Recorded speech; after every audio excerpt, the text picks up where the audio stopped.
Hello and welcome guys. अपन बात करने वाले हैं कम्युनिटी हेल्थ नर्सिंग के बारे में, जिसके अंदर कंप्लीट टर्मिनोलॉजीज इसके क्वेश्चन एंड आंसर्स और बहुत सारे जो है वो डिटेल के अंदर टॉपिक पढ़ने वाले हैं कम्युनिटी हेल्थ नर्सिंग के बारे में। क्योंकि सीएचओ के एग्ज़ाम्स के अंदर सबसे ज़्यादा जो क्वेश्चन आते हैं वो आपकी कम्युनिटी हेल्थ नर्सिंग से आते हैं। तो इनिशियल जो है वो स्टेज के अंदर अपन पढ़ेंगे इसकी टर्मिनोलॉजीज, क्या इनके क्वेश्चन जो है और क्वेश्चन जो है वो पुट हो सकते हैं आगे आने वाले सीएचओ के एग्ज़ाम्स के अंदर, और बहुत सारी जो है वो कंप्लीट जो इलनेसेस हैं उनके किस प्रकार से हैं अपन शुरुआत स्टेज से लेके कंप्लीट जो है वो साइन एंड सिम्टम्स से लेके मैनेजमेंट प्रोग्राम्स और भी बहुत सारी डिटेल जो है वो आगे पढ़ने वाले हैं। तो आज अपन स्टार्ट करने जा रहे हैं टर्मिनोलॉजीज जो टर्म्स यूज़ होती है कम्युनिटी हेल्थ नर्सिंग के अंदर। तो शुरू करते हैं अपने टॉपिक को। Basic terminologies use in community health nursing. सबसे इम्पोर्टेंट टर्मिनोलॉजी जो है वो अपन स्टार्ट करने वाले हैं। पहली टर्मिनोलॉजी आती है आपकी इंक्यूबेशन पीरियड। इंक्यूबेशन पीरियड क्या होता है? जब किसी पर्सन की बॉडी के अंदर एक पैथोजन एंट्री करता है, वहाँ से लेके जब पहला सिम्टम किसी पेशेंट के अंदर अपीयर होता है, उस दौरान वो जो बीच का पीरियड होता है उसको अपन बोलते हैं इंक्यूबेशन पीरियड। तो इंक्यूबेशन पीरियड की डेफिनेशन क्या है? Time between a pathogen entering A persons body and the first appearance of symptoms. मतलब जैसे ही एंट्री किया वहाँ से लेके डिजीज़ के पहले सिम्टम जब अपीयर हो रहे हैं बॉडी के अंदर, वो जो पीरियड है उसको अपन बोलते हैं इंक्यूबेशन पीरियड। डिफरेंट डिजीज़ के अंदर जो है वो डिफरेंट जो है वो ड्यूरेशन मिल सकता है इंक्यूबेशन पीरियड। किसी में 2 दिन का हो सकता है और किसी में महीनों से लेके सालों तक का इंक्यूबेशन पीरियड है वो देखने को मिल सकता है। उसके बाद में जो सेकेंड टर्मिनोलॉजी है वो आती है प्रोड्रोम या फिर प्रोड्रोमल फेज। क्या होता है? तो प्रोड्रोमल जो फेज है वो इंक्यूबेशन पीरियड के बाद का फेज है। वो एक सिम्टम का फेज है जो क्या है, पहला सिम्टम अपीयर हो रहा है। जब पहला सिम्टम अपीयर हो रहा है, जैसे कि किसी को फैटीग हुआ या फिर किसी को फीवर आया या किसी को बेचैनी हो रही है, तो वो क्या है, वो पहला सिम्टम है।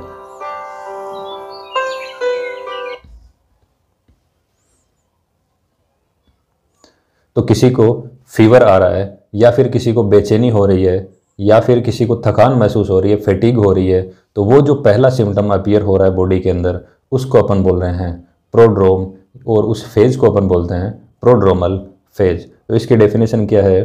Early sign and symptom that often indicate the onset of disease before more diagnostically specific sign and symptoms develop. मतलब इनिशियल सिम्टम है लेकिन डायग्नोसिस करने के लिए कन्फर्मेटिव सिम्टम्स जो है वो एक डिजीज़ को डिफाइन करने वाले सिम्टम्स यहाँ पे अपीयर नहीं होंगे। तो यहाँ पे इनिशियल सिम्टम्स हैं उनको अपन बोल रहे हैं प्रोड्रोम।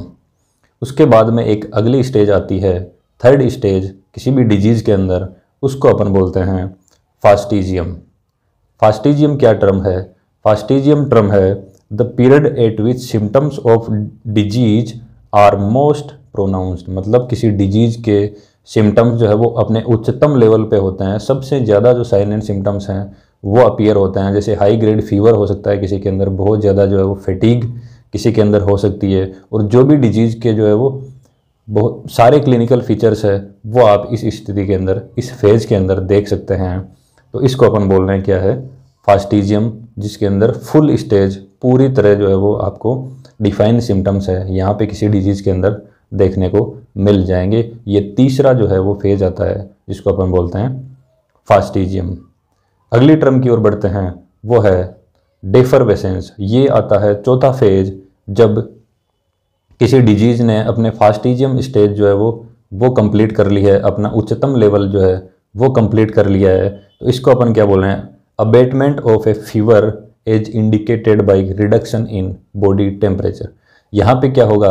डिजीज़ का डिक्लाइन शुरू होगा। जैसे कि मान लो किसी के अंदर फीवर आ रहा है किसी बीमारी के कारण, तो यहाँ पे फीवर जो है वो धीरे धीरे कम होना स्टार्ट हो जाएगा। किसी के अंदर हाई ग्रेड फीवर आ रहा था 102 डिग्री 101 डिग्री, वो यहाँ पे 100 99 ऐसे बॉडी जो है वो नॉर्मल की तरफ आने की कोशिश करेगी। ये आता है चौथा फेज किसी भी डिजीज़ के अंदर। इस टर्म को अपन बोलते हैं डेफरवेसेंस या फिर डिफरवेसेंस स्टेज। अगली जो टर्म है वो है convergence.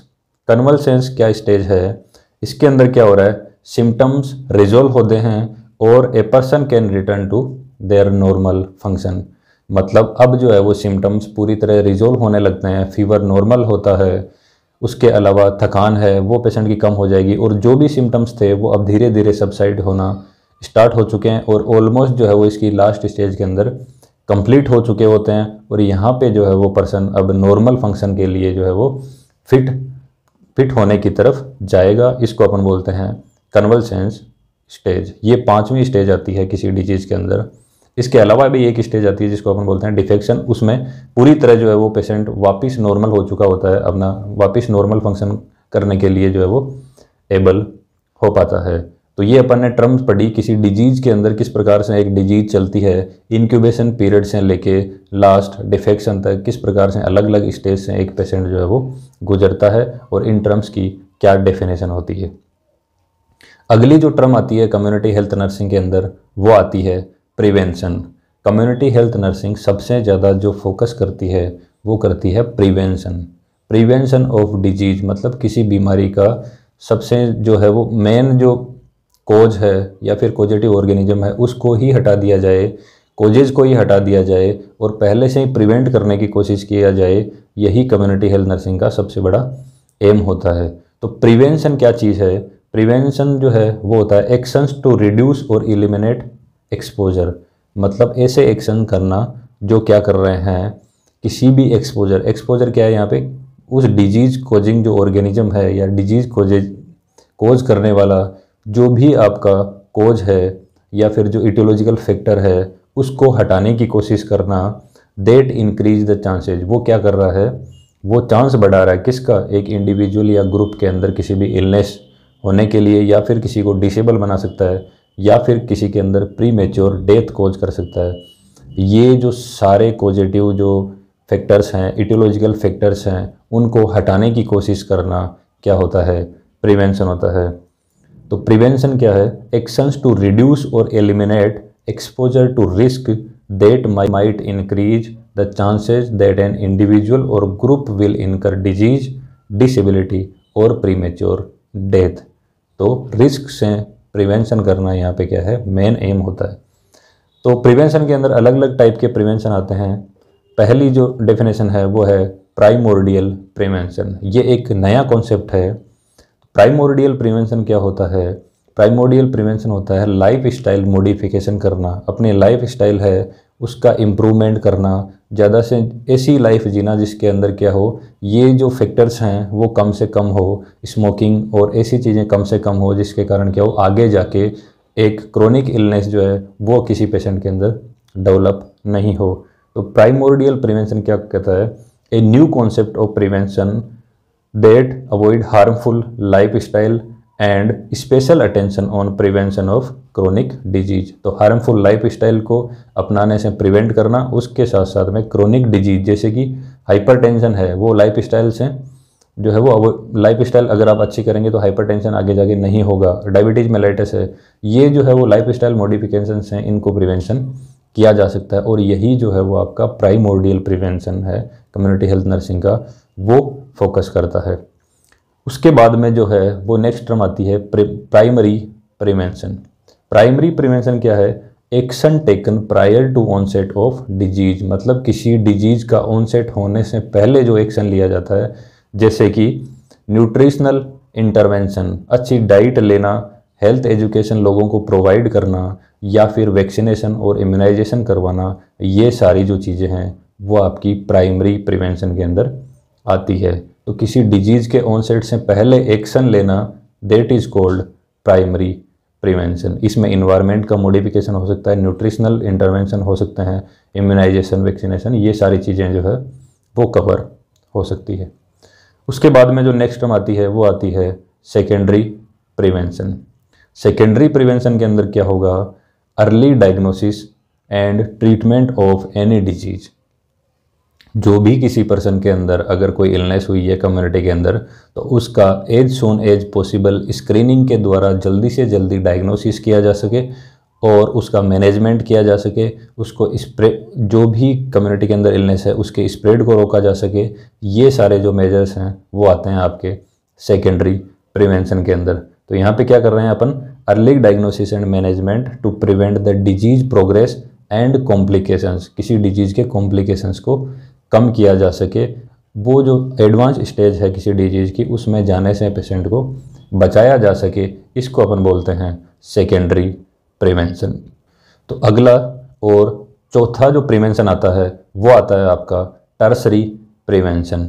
Tertiary prevention last level का प्रिवेंशन है जो फोकस करता है रिहेबिलिटेशन पे। मतलब अगर किसी पेशेंट के अंदर इलनेस हुई है, अब उस इलनेस को रोका नहीं जा सका, लेकिन उस इलनेस के कारण होने वाले कॉम्प्लिकेशन से पेशेंट को बचाया जा सके, पेशेंट को एक नॉर्मल क्वालिटी ऑफ लाइफ जो है वो जीने के लिए जो है अपन रिहेबिलिटेट कर सकें। तो टर्सरी प्रिवेंशन की डेफिनेशन है, it seek to reduce the impact of disease by reducing disability. मतलब अगर किसी पेशेंट के अंदर एक्सीडेंट हुआ या फिर किसी भी कारण की वजह से डायबिटिक मेलेटस के कारण डायबिटिक फुट हुआ, तो अपन क्या करते हैं, उस डिसेबिलिटी को कम करते हैं। जो भी पेशेंट के अंदर डिसेबिलिटी डेवलप हो सकती है उसको रिड्यूस करने की कोशिश करनी है, मिनिमाइज सफरिंग, उस डिजीज के कारण जो पेशेंट सफ़र हो रहा है उस सफरिंग को कम करना है, and maximize potential years of quality of life. मतलब एक पेशेंट की क्वालिटी ऑफ लाइफ है उसको अपन को क्या करना है, इम्प्रूव करना है, ज़्यादा से ज़्यादा सालों तक है वो पेशेंट अपनी एक नॉर्मल लाइफ जी सके, उसको अपन बोलते हैं टर्सरी प्रिवेंशन। तो टर्सरी प्रिवेंशन मिनिमाइज करती है सफरिंग को, रिहेबिलिटेशन करते हैं, किसी भी प्रकार का रिहेबिलिटेशन हो सकता है जिसके अंदर कम्युनिकेशन का है वो डेवलपमेंट हो सकता है, अगर पेशेंट काम करने लायक है तो वोकेशनल रिहेबिलिटेशन हो सकता है। तो इस प्रकार अपने को क्या करना है, रिहेबिलिटेशन पे फोकस करना होता है टर्सरी प्रिवेंशन के अंदर। उसके बाद में कुछ नेक्स्ट टर्म्स आती है, पहला है एपिडेमियोलॉजी। एपिडेमियोलॉजी क्या है, एपिडेमियोलॉजी आप कम्युनिटी के अंदर बहुत बार पढ़ते होंगे कि किस प्रकार एपिडेमियोलॉजी जो है वो एक स्टडी होती है, एक साइंटिफिक स्टडी होती है किसी भी पॉपुलेशन के अंदर किसी पर्टिकुलर डिजीज़ के प्रोग्रेस, उसके पैटर्न और उसके क्लिनिकल फीचर्स, ये सारी चीज़ें किस प्रकार से कम्युनिटी के अंदर डेवलप हो रही है। तो इसके डेफिनेशन क्या है, epidemiology is the study and analysis of distribution, pattern and determinants of health and disease condition in A define population. मतलब एक डिजीज किस प्रकार से डिस्ट्रीब्यूटेड है, किस प्रकार से इसका पैटर्न है और किस प्रकार से इसके जो है कौन कौन से फैक्टर्स हैं जो इसको कॉज कर रहे हैं, और किस प्रकार से डिजीज कंडीशन है एक पॉपुलेशन के अंदर डेवलप हो रही है, ये सारी चीज़ों की स्टडी को अपन क्या बोल रहे हैं, एपिडेमियोलॉजी कहते हैं। अब एपिडेमियोलॉजी के अंदर भी बहुत सारे जो है वो टर्म्स यूज होती है। पहली टर्म आती है आपकी एपिडेमिक। एपिडेमिक क्या है, अनएक्सपेक्टेड इंक्रीज होना। एपिडेमिक मतलब एक पॉपुलेशन के अंदर, एक लार्ज पॉपुलेशन के अंदर किसी बीमारी के पेशेंट्स का जो है वो इंक्रीमेंट हो रहा है और बहुत तेज़ी से बढ़ रहा है, उस बीमारी को अपन बोलते हैं एपिडेमिक। किसी लार्ज जियोग्राफिकल एरिया के अंदर unexpected increase in the number of cases is called epidemic disease. तो बड़े भौगोलिक क्षेत्र के अंदर किसी के अंदर रोग की जो संख्या है या फिर उसके मामलों की जो संख्या है उनके अंदर अप्रत्याशित अगर वृद्धि हो रही है उसको अपन बोलते हैं एपिडेमिक। एक ऐसी ही टर्म आती है जिसको अपन बोलते हैं एंडेमिक। तो एंडेमिक क्या है, लगातार प्रेजेंट है, कॉन्स्टेंटली प्रेजेंट है। यहाँ पे क्या है, constant presence of a disease in a population of certain class और people living in a particular geographical area. यहाँ पे लार्ज जियोग्राफिकल एरिया नहीं होगा, एक पर्टिकुलर जियोग्राफिकल एरिया होगा और उसी के अंदर कॉन्स्टेंटली जो है वो प्रेजेंट रहती है एक डिजीज, उसको अपन बोलते हैं एंडेमिक। मतलब यहाँ पे लिमिटेड है, यहाँ पे बहुत ज़्यादा स्प्रेड नहीं हो रहा है, यहाँ पे एक पर्टिकुलर जियोग्राफिकल एरिया के अंदर लिमिटेड है, उसको अपन क्या बोल रहे हैं, एंडेमिक। उसके बाद में जो नेक्स्ट टर्म आती है उसको अपन बोलते हैं पेंडेमिक। एपिडेमिक हो गया, बहुत लार्ज जियोग्राफिकल एरिया के अंदर अनएक्सपेक्टेड इंक्रीज है। एंडेमिक पर्टिकुलर जियोग्राफिकल एरिया के अंदर कॉन्स्टेंटली प्रेजेंट है। पेंडेमिक क्या होगा, एक ऐसी एपिडेमिक, एक लार्ज जियोग्राफिकल एरिया के अंदर डिजीज अकर होने वाली ऐसी डिजीज जो क्या है whole nation or world wide अगर फैल चुकी है तो उसको अपन बोलते हैं पेंडेमिक। बहुत बार ये रिसेंटली आपने नाम सुना होगा पेंडेमिक कोविड-19 के बारे में। तो पेंडेमिक जो डिजीज है उसको क्या, उसकी डेफिनेशन क्या है, an epidemic of an infectious disease that has spread across a large region whole nation or worldwide affecting a large number of individuals that is called pandemic. तो pandemic आपको समझ में आ गया होगा कि लार्ज जियोग्राफिकल एरिया में ही limited नहीं है, यहाँ पे नेशंस तक फैल चुकी है, वर्ल्ड वाइड अगर फैल चुकी है, बहुत ज़्यादा संख्या के अंदर जो है वो पॉपुलेशन को कवर कर लिया है इस डिजीज़ ने, इसको अपन बोलते हैं पेंडेमिक। जो नेक्स्ट डेफिनेशन आती है वो आती है आपकी स्पोरेडिक।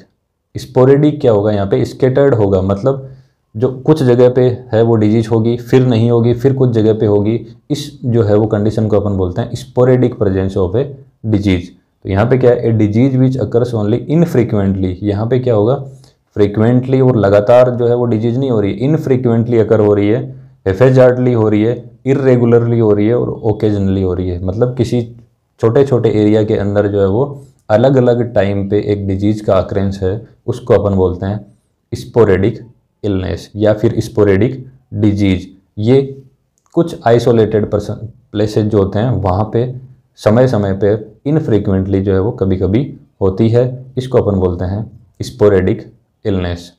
तो ये कुछ 15 टर्मिनोलॉजीज़ के बारे में आज अपन ने पढ़ा है। ऐसी बहुत सारी टर्मिनोलॉजी जो है वो आगे आने वाली क्लासेस के अंदर पढ़ने वाले हैं अपन, कि किस प्रकार से कम्युनिटी के अंदर इन एक एक टर्मिनोलॉजीज़ का अच्छे से अगर आपको डेफिनेशन पता है तो आगे जाके आपको अगर बहुत ज़्यादा घुमाए हुए क्वेश्चन भी आएंगे, वैसे CHO के एग्ज़ाम्स के अंदर जो है वो डायरेक्टली एक एक लाइन के क्वेश्चन पूछे जाते हैं, लेकिन फिर भी अगर इस प्रकार के डेफिनेशंस अगर आपको अच्छे से याद है, इनको इंटरकनेक्ट करके अगर आप याद रखते हैं, जैसे कि एपिडेमिक, एंडेमिक, पेंडेमिक, स्पोरेडिक या फिर प्राइमोर्डियल, प्राइमरी, सेकेंडरी, टर्सरी, इस प्रकार से अगर आप डेफिनेशंस को याद करते हैं तो वो आगे जाके जो है आपको बहुत यूज़फुल होने वाली है। ये सारी टर्मिनोलॉजीज आगे आने वाली क्लासेस के अंदर भी अपन इनको कंटिन्यू करेंगे, बहुत सारी अच्छी अच्छी टर्मिनोलॉजीज अपन पढ़ने वाले हैं। तब तक के लिए thank you. Please like and subscribe our channel.